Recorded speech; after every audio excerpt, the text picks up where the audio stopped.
कर्जत तालुक्यामध्ये निवडणुकीची नुकतीच रणधुमाळी सुरू असून जिल्हा परिषद माणगाव-तर्फे वरेडी व पंचायत समिती उकरूल विभागातील माणगाव-तर्फे वरेडी जिल्हा परिषद महायुतीचे शिवसेना शिंदे गटाच्या अधिकृत उमेदवार रेश्मा योगेश मिसाळ तसेच पंचायत समिती उकरूल विभागातील महायुतीच्या भाजप भारतीय जनता पार्टीच्या अधिकृत उमेदवार सुप्रिया राजेश भगत यांच्या प्रचाराची सुरुवात छत्रपती शिवाजी महाराज स्मारक डिकसळ येथे महाराजांच्या पुतळ्याला पुष्पहार अर्पण करून महाराजांना अभिवादन करून प्रचाराची सुरुवात झाली। शिवसेना, भाजप, शेकाप आणि RPI या महायुतीच्या उमेदवारांच्या प्रचाराला जोरदार सुरुवात झाली असून स्थानिक ग्रामस्थांकडून मोठा प्रतिसाद मिळत आहे।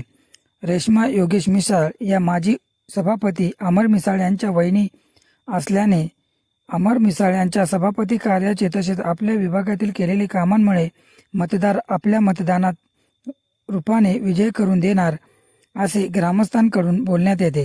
तसेच सुप्रिया राजेश भगत या राजेश भगत यांच्या पत्नी असून विभागातील केलेल्या कार्याची जोराने विभागामध्ये पसंती आहे।